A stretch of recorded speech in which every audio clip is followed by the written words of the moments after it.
Welcome to New Life Live, the premier place to receive free advice from Christian psychologists and counselors for the mental, emotional, relational, and spiritual challenges you face. Since 1988, we've offered compassionate responses that combine God's truth with proven psychological principles to guide you toward healing. Our phone lines are open. Call us now at 1-800-229-3000. Welcome to today's New Life Live. I'm Brian Perez, and on the phone with me, I see another Brian. That'll be cool. We'll have two Brians on the program today. Brian, we will get to you in a little bit. First, let me introduce who's going to be answering your questions today. We've got licensed marriage and family therapist Marc Cameron. How's it going, Marc? I'm doing well. Yay! And Dr. Alice Benton is here too. How are you, Alice? Hello, doing fine. Thank you. Alice is a clinical psychologist, and she's got something on her mind. What is it, Alice? A couple somethings. I want to talk about the self-serving bias and learning to give people the benefit of the doubt. The self-serving bias is our tendency that when I have failed or made a mistake, I know that it can be attributed to external factors. If I'm crabby, well, it's because I've had a rough day. Traffic was bad. Brian was hard to deal with at New Life. It's Always. Not my fault. It's external factors. But if someone around me is crabby or irritable, I might assign it to their character. It's because they're a mean person, because they're a jerk, because they've got character flaws. We give ourselves the benefit of the doubt, but we don't tend to do the same for other people. We assume something negative about their person, about their character, rather than giving them the benefit of the doubt. And when we have negative assumptions, those tend to come out through accusations. Accusations generate defensiveness and counterattack, which turns into argument. We see it all the time between married couples, from parents to children. Maybe our child didn't finish their homework, and we assume it's because they're lazy or disobedient. We don't default to giving the benefit of the doubt that they might have forgotten or been distracted. And I want to challenge us all to strive to give the benefit of the doubt in general. I'm going to bring up some exceptions because it draws better out of our listeners. When we give the benefit of the doubt, it's choosing to assume that the other person has good, decent, or neutral motivation for what they did. We intentionally suspend critical judgment, and we believe that it might be better than we assume, even if we're uncertain about it. That's what the benefit of the doubt is. And how I've seen this play out is that it's mercy, and sometimes it's undeserved grace to give the benefit of the doubt. And it can even draw a confession out of the person we're giving that benefit to. If they didn't do it with good motives, it draws better out of people. I had an extreme instance of assuming the worst about a person. I was talking with a man who had slurred speech, and I assumed he was drunk or high. And that assumption led to all sorts of stereotypes in my head that he wasn't safe, that he was lazy, that he was a sloppy person. I later found out he had a brain injury, and his slurred speech was due to the brain injury. That knowledge gave me compassion, understanding, the desire to help, the desire to know more. And I realized that when I'm critical and when I'm in judgment, it probably means I don't know enough about the other person's story. And by learning their story, even if my negative assumption holds some truth to it, there's probably reason why they got to the position that they are in. Compassion, mercy, grace almost always serve relationship. We can be motivated by 1 Corinthians 13:7, that love bears all things, believes all things, hopes all things, endures all things. And we reap what we sow. If we give the benefit of the doubt, we're more likely to get it back. The exception is if we're in relationship with someone who is in unrepentant, harmful, sinful, or abusive behavior, then the benefit of the doubt puts us in danger. Marc, any thoughts? Yeah, I love it. The clinical term for that is the fundamental attribution error. And so, yeah, I've always found that it's better to explore rather than to blame.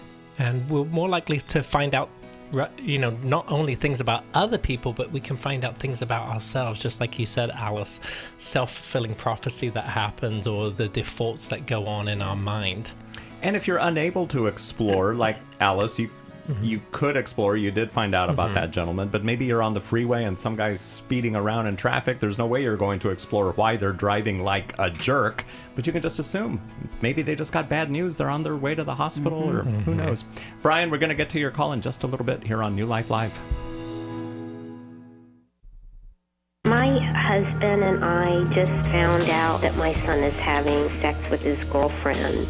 He's 18. I was addicted to pornography since high school. We did some research and discovered that men ages 18 to 25 were being challenged with their sexual integrity, and we wanted to provide a way for them to get some help. And they were interested in a 12-week course, Every Young Man's Battle, helping men deal with sexual integrity. And if you are of that age group, or if you know somebody in that age group, a man who maybe porn has gotten a hold of their life, maybe multiple sexual partners, whatever the struggle is, we want to help them in these early years. Join a shame-free community beginning April 7th to help you become the man of integrity you aspire to be. Call 1-800-NEW-LIFE. That's 1-800-639-5433 or online at newlife.com.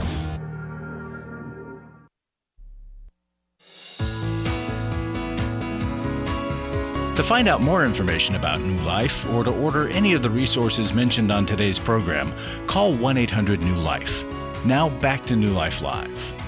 Thank you so much for listening today and for watching as well. We are back here on New Life Live, and we're going to go right to the phones. Here is Brian in Dallas, Texas, listening on KWRD.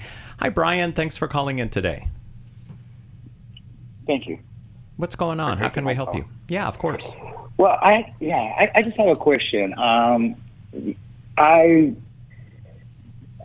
So back around, I don't know, September, August last year, my doctor brought up that I have a lump that's growing, and she brought up possibly having lymphoma, right? But instead of, following up, I didn't care. It wasn't a big deal to me, And, I recently went back just because it's a little bit larger and, I'm going to go ahead and do it. But, people are like, well, what if it's cancer? Oh, my gosh. And I'm like, I really don't care if it's cancer or not. I don't want to die. Don't get me wrong. I'm not afraid to die, but I'm not suicidal, right? Mm-hmm. Does that make sense? Mm-hmm. Yeah. Mm-hmm. Yeah. So, Brian, do you have an immediate family? Are you married? Do you have children? I have one daughter and then one son who passed away as a baby. Oh. I'm single. And Brian, is this how you handle other things in your life? That you tend to not really care or give it too much thought? I'm not sure how to respond. I work. I care a lot about my work. I feel it's a calling. Well, difficult things. When other difficult challenges come up, do you just try and put it out of your mind, not think about it? I'm pretty lucky. I don't have a lot of difficult challenges. Mm-hmm. Nothing I can't resolve. Yeah. So are you trying to figure out why you're doing this? Why you're not caring? Well, because some people, nobody will tell me the answer. And even I wrote to your station, not your station, but your site. Yeah. Hey, is this normal? Am I supposed to be caring? Am I abnormal? I'm just asking. And then they deferred me to y'all. Mm-hmm. So, but nobody else. I'm like, hey, is this normal? Right. Okay, thanks for your answer. Brian, I would say it's unusual not to feel fear and urgency with this kind of possible diagnosis. But in my experience, I have found that there are two different major reasons people don't have that normal fearful reaction. And one can be for a mental health reason, something like depression, where there's an apathy about life. You don't have that for work. So it's interesting that you have that detachment about your health. But the other reason I found is because of faith. I don't care. I'm not afraid because I trust God. My life is in His hands. Even if I were to die, that's not a bad thing. I get to go to heaven. So those are two reasons why sometimes we don't care. Do either of those two reasons fit for you? Yeah, absolutely. My walk with Jesus is very strong. And you're absolutely right. I do hospice nursing, right? So I see patients who are imminent all the time. And I joke with them about, hey, that guy's lucky, he can run and jump higher than I can, and, no more pain, no more suffering, no more, what a lucky guy. And I know, it's that's how I feel. Well, I've got another answer for you here, Brian. In grief, the first stage of grief is denial. And oftentimes when a loss happens, people just go on as if nothing has happened. It's not like that they're not recognizing something is going on, but they're not internalizing that something is going on.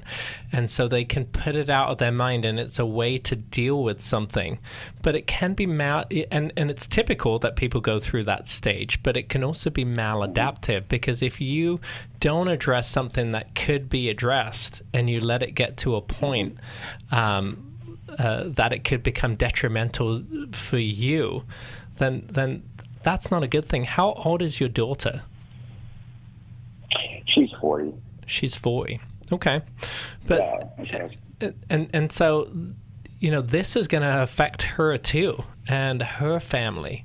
And so, yes, while it's your body and while it's your choice, this has real life consequences for her to watch you go through something, even if you're not afraid, even if your faith is strong.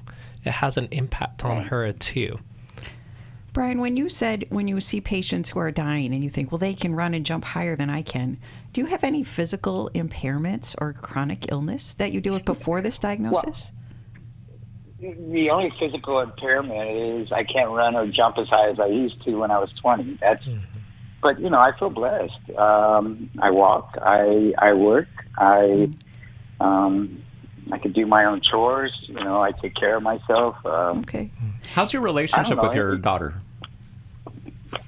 So that's kind of interesting. She came back into my life about 6 years ago. And, we had our little issues here and there, but, I make sure she knows I love her, and she tells me she loves me back. I don't see her often because they're in Washington and I'm down here, but we interact. Why was she out of your life previously? When I was young, I was kind of silly, and the woman got a woman pregnant, and she left town, and I never knew what happened to her until recently, 7 years ago. Did you not even know you had a daughter? I knew she was pregnant. I just didn't know if it was a boy or a girl or anything like that. So I would say there, Brian, that's another way of denial, of not following up, of putting something out of your mind. Now, I love that you are positive. That's good. But sometimes we can go too far on the positivity scale. Now, we've labeled emotions, as a society, as positive and negative, as a way to categorize things. But emotions are just emotions. They're neither good nor bad. It's not a bad thing to feel negative emotions. In fact, it's a normal, typical human thing to feel negative emotions. And we can actually build intimacy in the negative, actually sometimes much more than we can in the positive. So I would encourage you to have that conversation with your daughter. It sounds like you're still getting to know her. You've only known her 7 out of the 40 years that she's been alive. I would go to some of those more difficult places and say to her, what was that like to grow up without me being in your life and feeling like I didn't want to know you? And I encourage you to learn how to sit in some negative emotions to see how that might change your life and change your relationships. What do you think when I'm challenging you to do that? Well, as far as getting to know her and developing a good relationship, I'm all for it. I've never been one to I never been one to I keep things to myself. Well, I don't want her to worry about me or anything like so that. Does she know that you have cancer? She knows possibly I have cancer. It's nothing for sure. And that's a learned trait, Brian. People can have what we call a dismissive, avoidant attachment style, and I think that's what you have. But when we, I hear you talking about that faith is important to you. So when we look at Jesus as the model, Jesus had a lot of emotions. He had a lot of negative emotions. And I'm not just talking about anger, but he was anxious in the Garden of Gethsemane right before he died. He he was sad, and he cried with Mary and Martha when Lazarus died, even though he knew he was just about to go and raise him. He cried and he wept with them. So Jesus, God has designed us to have both positive and negative emotions, and we really can't have a full emotional experience or full human experience unless we know how to experience our negative emotions. And something tells me that growing up, emotions were discouraged for you. Well, yeah, be a man. Men don't cry. And who told you that? I always, pretty much my father and pretty much every man I worked with. But don't get me wrong. I mean, I like when a person dies, especially because it's an intimate time of their life, right? So you do get close with them. I do cry sometimes, but just not in front of anybody else. I'll go by myself and cry, But that's sad. And then that's sad, Brian, because when we cry, we need comfort. We need other people to come around and comfort us. When Jesus was in the Garden of Gethsemane, guess what he did?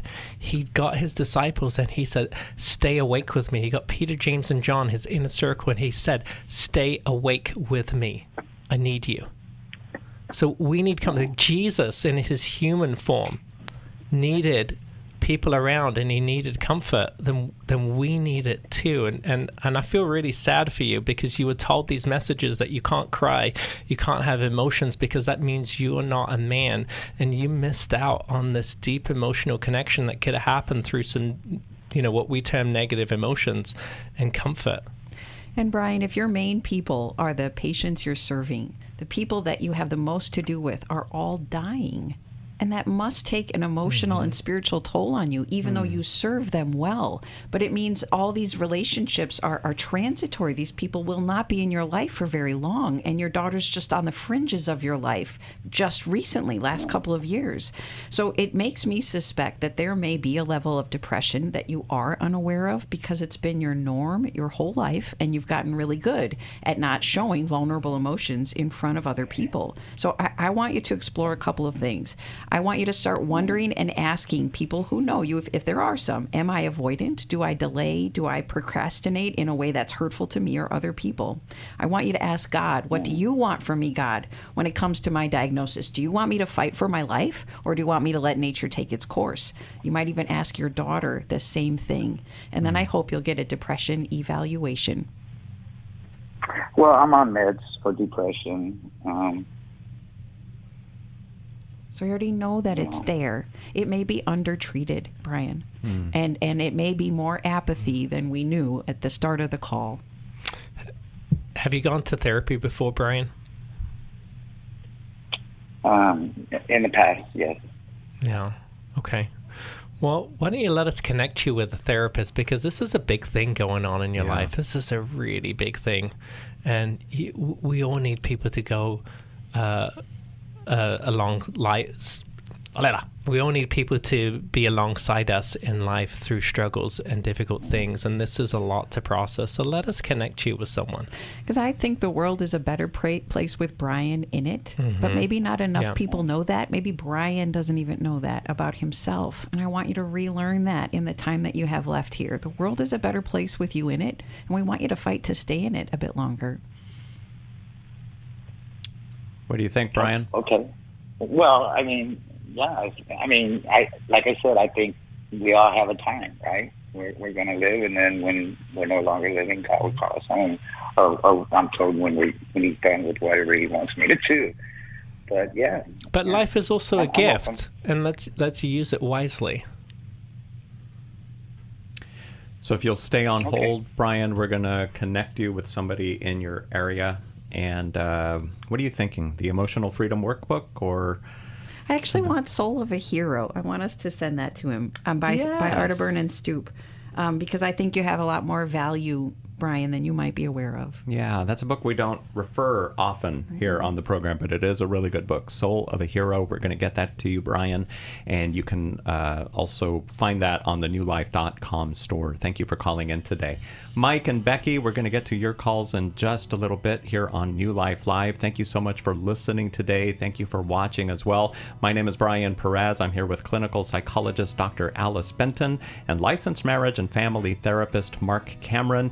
We are here weekdays, and we love talking to you guys. We also love that you trust us with these issues that you're going through. Some of you don't have anyone to talk to. Some of you maybe think that, oh, what I'm going through isn't as bad as what other people are going through, so I don't talk about these things much. Well, we're here for you, so give us a call when we're here. You can also call us at 1-800-NEW-LIFE. But Mike and Becky, you guys are coming up in just a moment here on New Life Live. Thank you for listening. Thank you for watching. Make sure to tell your friends about New Life Live as well, and support us financially if you can, either with a one-time gift or becoming a Club New Life member. We will be right back. Restore gave me strength. It gave me more belief in my faith. I met up with a group of women that are going through things that they had no control over. If you've been affected by betrayal, an emotional or physical affair, or pornography, the Restore Intensive will equip you with support and tools to help you through. When two people want to do their part, we can be restored. But if they don't, we can still be restored. We are not stuck because someone else made a decision. That God lets us weigh in on how we want to walk out our lives. Our wellness does not hinge on another person's decision. The Restore Intensive is coming to Dallas, Texas, May 2nd through the 4th. Register online at newlife.com or call 1-800-NEW-LIFE and use the discount code NLL to save $50. I had a great experience at Restore. 1-800-NEW-LIFE and the discount code NLL. I was sort of vaguely familiar that the 12 steps had some origination in the Bible. I found Life Recovery, and one of the things I liked so much was that it had such a broad appeal. It wasn't limited to just alcohol or drugs, that it was addressing a wide range of problems. At New Life, we believe everyone can benefit from a life recovery experience. There are life recovery groups all over the country. They take place online, in conference calls, and in person. And if there isn't one in your area, we can help you start one. We have startup materials, leaders' guides, CDs, Bibles, and more, all with discounts available for groups. Call us at 1-800-NEW-LIFE and ask for Terry Ward. The 12 steps have long been a great help to people in recovery because much of the 12 steps' power comes from the fact that they capture principles clearly revealed in the Bible. The 12 steps is really a pattern for all of us as Christians. Call 1-800-NEW-LIFE. That's 1-800-639-5433.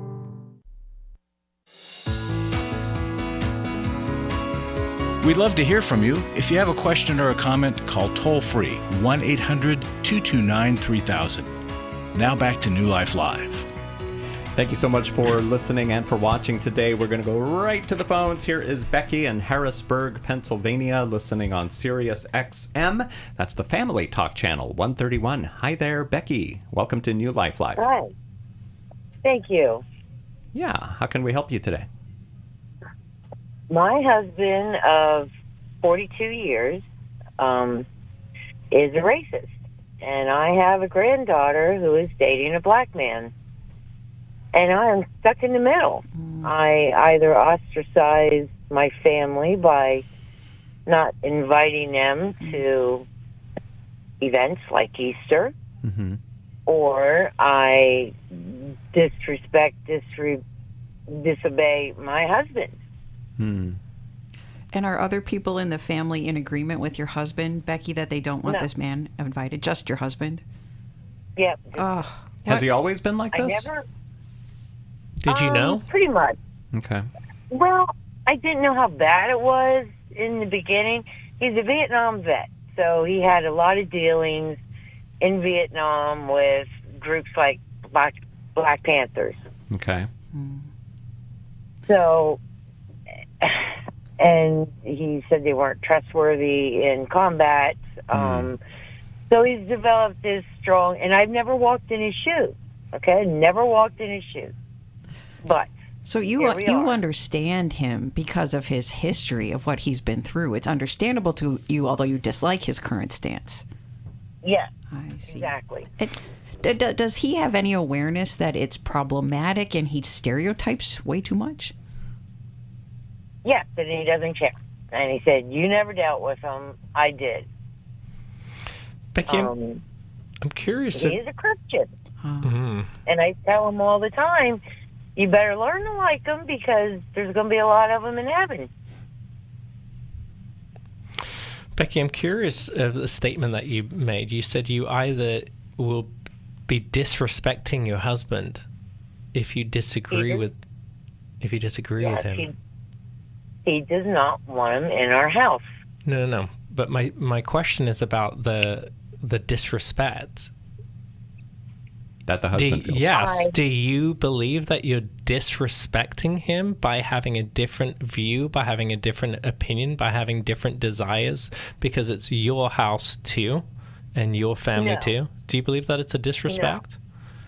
No. Okay. No. The disrespect would be if I ignored his request and invite my family to come and spend like Easter dinner with us, and my granddaughter brings a boyfriend along.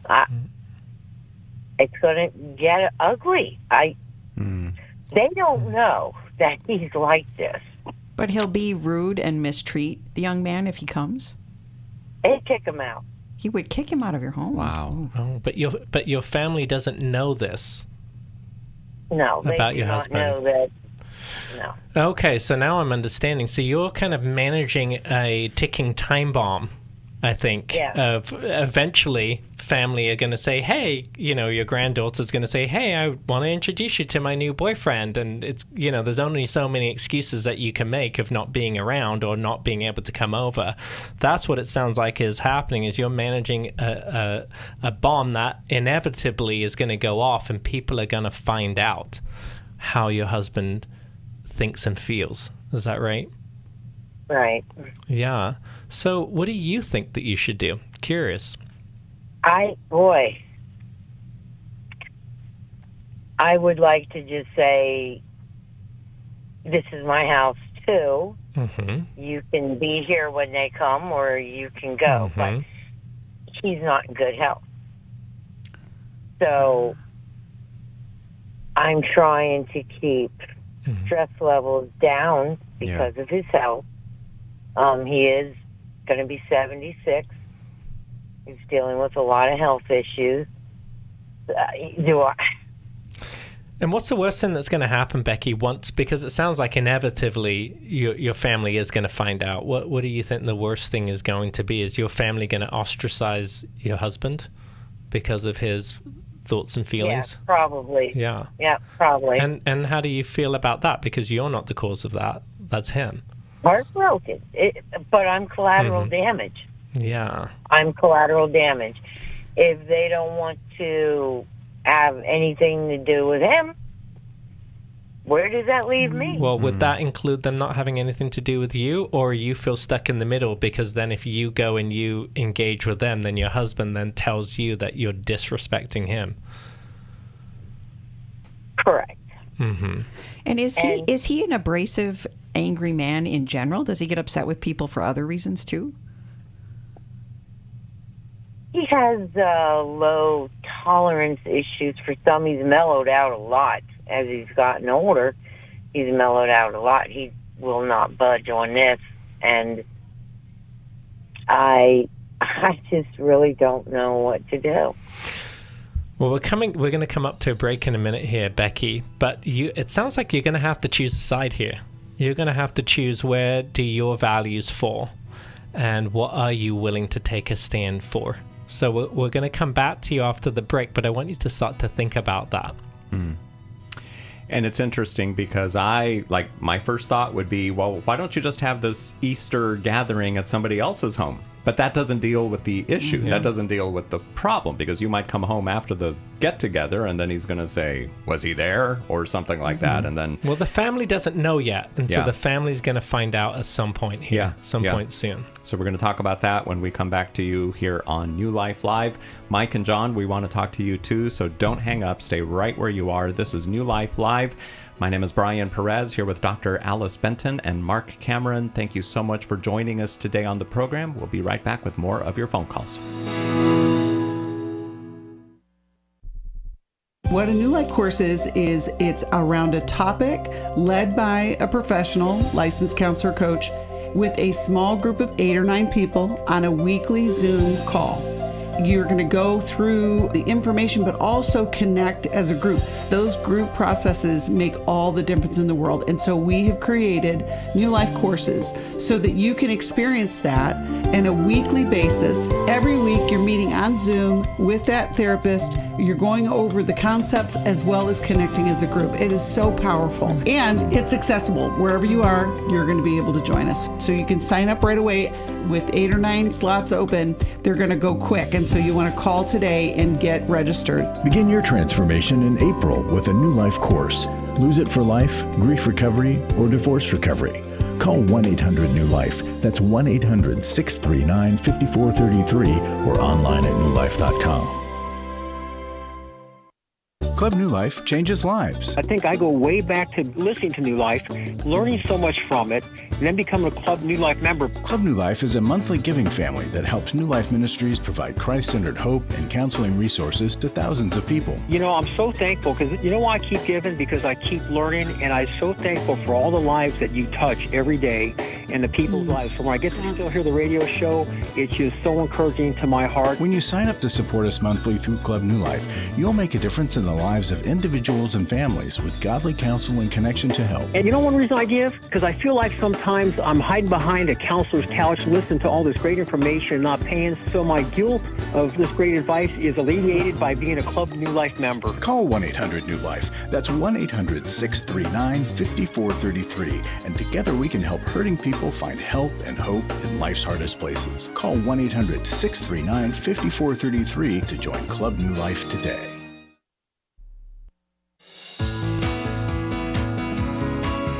We're glad you joined us for New Life Live. To be a part of the program, call 1-800-229-3000. Now back to New Life Live. And back to Becky, who is listening to us in Pennsylvania. You still there, Becky? Yes. Okay, so Marc had a question for you right before the break. And for anyone who wasn't listening, what was that thought? If I remember, I think it was what are you... I think it was, what are your values? Do you remember what I asked Becky? It was. Yeah, what are your values and where are you willing to land? I am not a prejudiced person. There are good and bad people in every race and creed in the world. And if I were to go somewhere else, like for a family get-together, like Easter, that could be the last Easter that I ever have with him because his health is poor. Do I want to live with that? Yeah, this is a difficult situation, Becky. I mean, ultimately, it sounds like you're going to have to choose.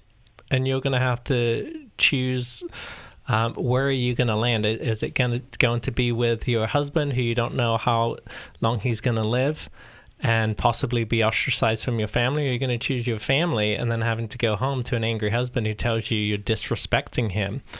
Now, I would just, for your purposes, reframe. Even though he's going to tell you that you're disrespecting him, you can't respect the something that is not respectable. You know, Steve Arterburn would say this often: you can't honor the dishonorable. So even though he says that to you, and you may not change his mind, you can know inside of yourself what you believe and what is right. And I encourage you to choose your values, because ultimately, at the end of the day, you have to live with your choice. Alice? Becky, I would suggest that you tell your husband, I understand why you're opposed to certain groups of people, because you went through horrible experiences with groups of people. And so now you assume the worst, maybe for your safety. I understand that. But it doesn't work for me not to interact with our granddaughter's boyfriend. I am going to choose to interact with him. And I hope you'll join me in choosing that. But I understand you probably can't right now. Would you come to a counseling sessions with me for us to try to figure this out in a way that might work for both of us? Because this situation as it is, it's not working for me right now. If you propose that to him, how do you think he'd respond? He would never do counseling. We adopted 3 special needs kids who had issues beyond anybody's imagination, and have spent the last 12, 13 years in counseling with those kids, and he feels that it did absolutely nothing. And would he speak with a pastor instead? Maybe, but he's not even well enough to go out. I'd invite a pastor over. You said he's a Christian man and that his faith is important to him. So when we are facing something we can't change, we're to address it individually, then we're to bring in a witness with us to help.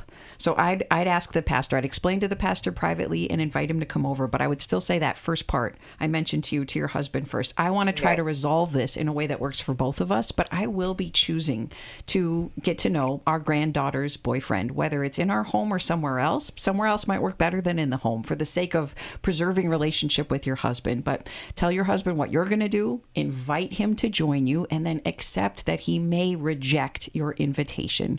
But bring the pastor in to try to help with that. Well, and Becky, I encourage you to be proactive with your family members, to let them know what is going on. Because really? Yes, because otherwise, when it all comes warn them out ahead of time. Yes, because or just to tell them what's happening, why you haven't invited them over yet, or why your husband's not coming to events, or why you may not have gone to events, so that they can understand. So they're not going to assume that you're falling on his side and that you are also racist too. It's difficult to have these conversations and to reveal these things about our loved ones, but at the end of the day, this is not your values, Becky. This is not what you're choosing. And sometimes people have to, we have to live the consequences of our actions until we realize, the pain of those consequences is greater than the pain of change. Becky, stay on the line. We're going to send you a copy of the book Boundaries, which is also available at newlife.com. Here is Mike, who is listening to us on WBYN in Pennsylvania. Hi there, Mike. Thanks for calling in today. Yes, how you doing? Doing well, thanks. Yeah, I'm just very depressed. I don't know what to do anymore. What's going on? Well, I'm living in my car. I'm homeless. And I have my dog with me, and I'm running out of hope. Oh, Mike, what has been happening in your life that led to this point of living in your car? Well, I used to be a truck driver for 25 years, and because of my back, I always had back problems, and I couldn't do it anymore. So I was living in my aunt's place for a while, but I'm not going to stay there, so I'm living in my car right now. Okay. And Mike, are you receiving any services, such as have you applied for disability? Are you receiving any social services help? Disability. I get disability, but I don't get enough on disability to get a place. And I'm just depressed. I'm very depressed. I'm taking medication for it, but I'm just like I don't know why I'm living anymore. I guess I'm going to die. Mike, what's your support system like? Do you have family? Do you have church? Do you have friends? No, I have my sister. She calls me every once in a while and checks on me. Other than that, I'm the one else. Mom and Dad are dead. Are there churches around where you live? Yeah, they are. Churches around where I live, yeah. Yeah. I encourage you, Mike, to go to a church and tell them what's going on with you. Churches have benevolence funds, and they have a lot of resources, especially large churches, if there's a large church around you. And they put aside money to help people in need, to care for people in the local community. What do you think when I'm asking you to do that? Is that something that you'd be willing to do? Yeah, I could, but the thing is, I haven't had a shower for like 2-3 months because I'm living in my car. Yeah. I can't take care of myself right, and I guess from my own place, I don't know what to do. Yeah. Well, I get that. So there's a little bit of shame and embarrassment around it. But I'm just going to encourage you to go anyway, because I think there's a lot of loving and caring people out there, and they're going to have understanding for the situation and where you're at now. And I think that, they will respond with dignity. And they'll give you some of those physical needs, I think. Mike, I know that shelters get a very bad rap. And there are some really dangerous shelters that I know people will say, I feel safer on the street or in my car than in a shelter. So I know that is at times the reality. But there are also programs like the Salvation Army. And it's a live-in rehabilitation program where you have to attend counseling and groups, and eventually you're required to work for the Salvation Army while you live there. But it's a way to start getting back on your feet, to get structure in your life, to get community around you. And so I don't want you to just assume that there isn't help. And Marc is right. Going to a church could be part of that first step. And going to the Salvation Army could also be another step, because there's a spark in you that says, even though I just want to die, I'm going to make a call. I'm going to ask if there's anything I can do. And I want to blow onto that spark so that it reignites, because God still has you on this earth for a purpose. He's not done with you yet. And he has still called you to something. You have not yet completely fulfilled your life's purpose. So don't let that spark die out. Get the help so you can get back on your feet, Mike. The only problem is I have my dog with me, and all these shelters won't take me with a dog. That's the only thing I have in my life is keeps me alive, because it's my dog, Yeah, that's your companionship, of course. Go to a church, Mike. Look up a few different churches, and if you don't get a compassionate response, I'm sure you will find one. But if you don't give up. Go to a different church. And see if they have resources for you. So is that the only reason you haven't tried a church, Mike, is because because of the shame? I'm dirty, and I haven't had a shower for a while, and everything. It's just I'm very depressed and isolating myself from everybody. Yeah, that's a hard thing about depression. Is depression often puts us in a mindset where we don't want to take action, and so that's where we're encouraging you. Take an act of empowerment. You don't know what that small act that you're going to do, how that might change your circumstance here. Yeah, for sure. Yeah. Mike, we appreciate you calling in and taking that step. I think it's the first step, because like you said, Alice, he hasn't really given up hope. I mean, he's calling us to see, is there anything? We've offered you a few suggestions, and we pray that you will take us up on it. And everyone listening to us right now and watching us, would you keep Mike in your prayers? He's in Pennsylvania, and just that he'll find the courage to walk into a church, that he'll find a safe shelter where he can at least get a shower, maybe just one night's sleep. I don't know, but please pray for Mike. And Marilyn, we're going to talk to you next here on New Life Live. We all face days where life throws us a curveball and our routines or plans get disrupted. Things we wanted to do are forced to take a backseat to the unexpected demands of the day. If you normally listen to New Life Live on a radio station, well, you might not be able to that day.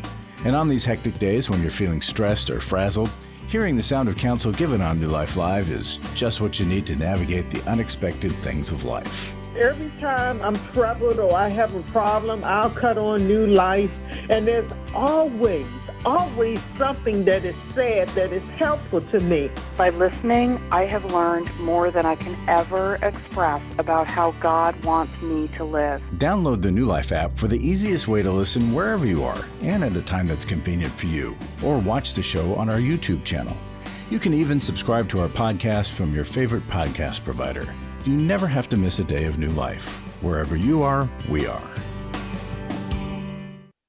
For over 35 years, New Life has been the most trusted name in Christian counseling. Your ministry has saved my life. If you struggle with emotional hurt, family or marriage problems, the pit of depression, or the pain of addiction, we can help. I'm down 100 pounds now from what I was. I found a counselor through New Life Ministries, and it's just been outstanding. Our treatment programs provide clinically appropriate solutions from licensed professionals, all in a biblical framework. I have had problems with alcohol. I think God has ordained this place to be His. You don't have to be a prisoner of your pain. Help is available at 1-800-NEW-LIFE. She tells me that I'm a new man, and I feel like a new man. It worked for me, and it can work for them too. This time it is different. If you're ready to take the first steps toward genuine spiritual and emotional healing, call us today at 1-800-NEW-LIFE. God can open the door for a better tomorrow. To get someone that's competent, that's good at what they do, it's been like day and night compared to what I've had before. Call 1-800-639-5433.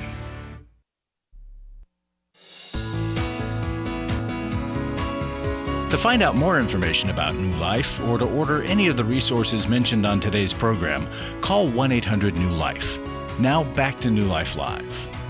Ladies, want to let you know about the Restore Healing After Betrayal Intensive. Our next one is coming up the weekend of May 2nd in Dallas, Texas. One of the presenters, Stacy Sadler, says betrayal is trauma, and when your brain is in trauma, you cannot think clearly. Restore is where you go to begin to heal your trauma with a group of women who understand because they are in the same boat as you. You can learn more details at newlife.com or by calling us at 1-800-NEW-LIFE. And we also have a free guide that you can download there at newlife.com.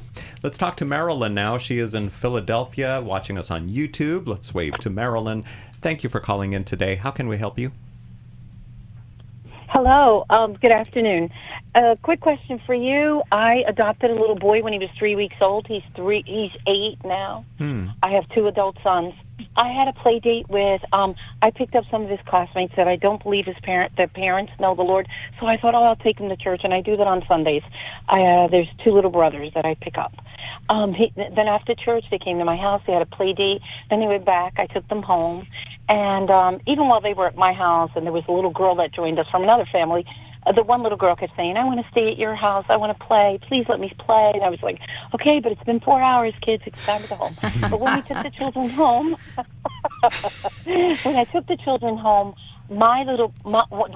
the youngest of the children that jumped out of the car saw his mommy. She embraced him. She picked him up. And I said, oh, he was saying he missed you. And she held him, and my son just stared at them for a long time. And then when they walked away, he said to that mommy, I want to stay with you. And my heart was completely broken. So, a couple reasons why. Well, I woke up at 2:30 last night in the morning thinking, I'm a horrible mom, number one, or maybe because they're the same race and I'm a different race, or because maybe she doesn't use the wooden spoon, but I do, or like I had all these ideas in my head, and I haven't used this wooden spoon in a while, but I always tell my son, obedience is the first time I say it, son. But I know, like, their mom is a little more lenient with all of that, and I didn't know if it was because he was having fun with them, so he wanted to go with that mom, but I've never heard him say to another mom, I want to stay with you. I just felt horrible in the middle of the night when I woke up and thought of that statement. Marilyn, it is completely understandable that hurt you, especially as you took this boy into your home. You've loved him for all these years. Of course that would hurt that he'd want to go home with a different mom. And I really respect that you're examining your conscience and you're wondering, is it something about me? Are there things about me as a mom that makes it tough for him to be my son? Now, I also feel protective of you because your brain went to an extreme statement. I must be a horrible mom. Am I a horrible mom? That's extreme. But I do think you're right to question what kind of a mom am I, and are there areas for improvement? Would you consider asking your son about what it's like to be your son, what he loves about you, and what might be difficult for him about being your son? How often do you hug your son? Because if he saw his little playmate getting a hug from his mom, and maybe that's what drew him, I mean, I don't know. Yeah, maybe I should do that more often. I mean, I think I do it a lot.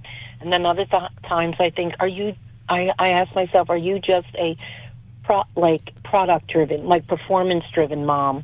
Because I do have him in a sport that is a lot, and he competes in that sport, and I have him learning an instrument, and my adult sons were, I mean, the one is going to be a doctor soon.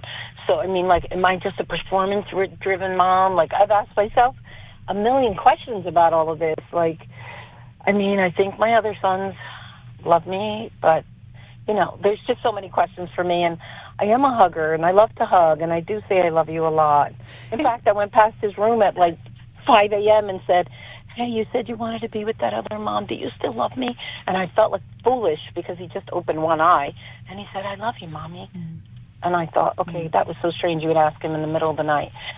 But I was just so burdened by it. Well, I want to reflect what Alice is saying here, too, is that I appreciate that you want to examine yourself. I think you might be right. You may be a performance-driven mom. And now it's good to have expectations for our kids, but it's really the relationship that we have with them that builds their resiliency and builds their ability to be able to connect and relate with others. And, you know, I remember being a parent of a young child myself, too, and I know that you have older boys, too. But, you know, struggling with, okay, what's the right thing to do? Like, how do I handle discipline? How do I handle this? And, you know, I remember thinking that at one point too, to have first time obedience, like you have to listen the first time, but kids, they don't listen the first time because they're not adults. C.S. Lewis, there's a great quote from C.S. Lewis. He says, I don't expect old heads on young shoulders. And when I read that, I was like, man, he's totally right. I'm expecting old heads on young shoulders, and he's a kid. My son's a kid. My daughter's a kid. Okay, so they don't listen first time, and so it's about discipline, but discipline doesn't have to be physical discipline. And so I would discourage you from using the wooden spoon with him. And I know there's a lot of different thoughts out there about physical discipline, but he's 8 years old now. So I would encourage you to learn what Alice is saying. Then how do you go to him and have a conversation where it's not about you? Like last night when you went and you whispered to him, like, you know, do you still love me? That was about you. Have a conversation with him that's about him. What's it like to be my son? How do you feel when I use the wooden spoon? How do you feel when I expect you to do things just right the first time? And just take that in. See what he says. Don't defend yourself. You know, I know it's going to be hard, and so I'm going to encourage you. Try not to go to this place of, oh, well, I'm a terrible mom. Learn how to listen to him. That's what will make you a good mom. Learning how to listen and hear him out, and then discover some things about yourself, like what has made me so performance-based that maybe I'm missing out on developing relationships. And Marilyn, we hear many things you're doing well as a mom. We hear that you're loving, that you bring other kids over, that there's play in your house, and other kids say, I want to stay with you because you're also a great woman to be around. There are two types of parenting styles I want you to think about. An authoritarian parent is all about high expectations with very low warmth. And I suspect one or both of your parents was like that with you.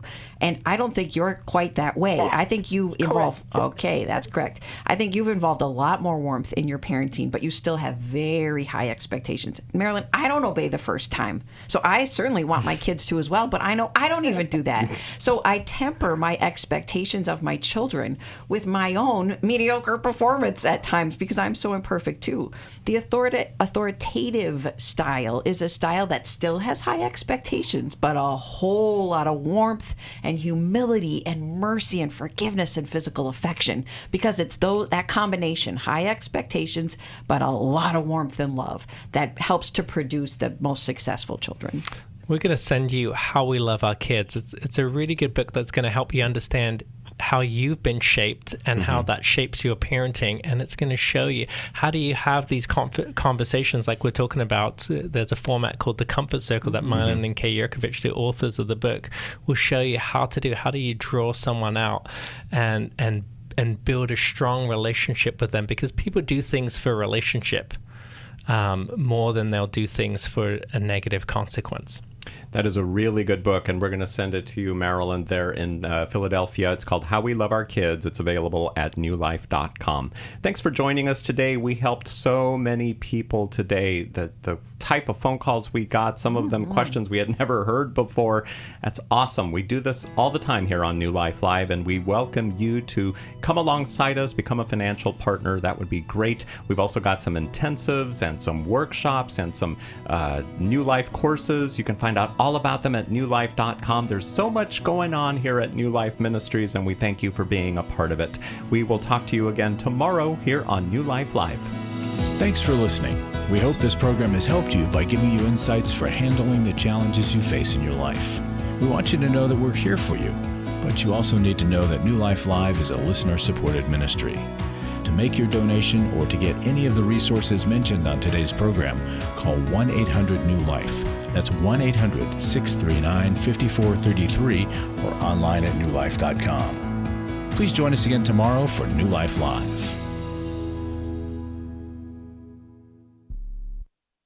Thanks for watching today. We love helping people. I hope you sense that. And we know that there's always hope if you find the right resource.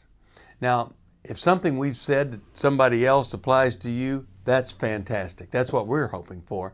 But also, if you want to join us directly, you can call 1-800-229-3000 between 1 and 3 Eastern Time, Monday, Tuesday, and Wednesday. Those are the best times to get through.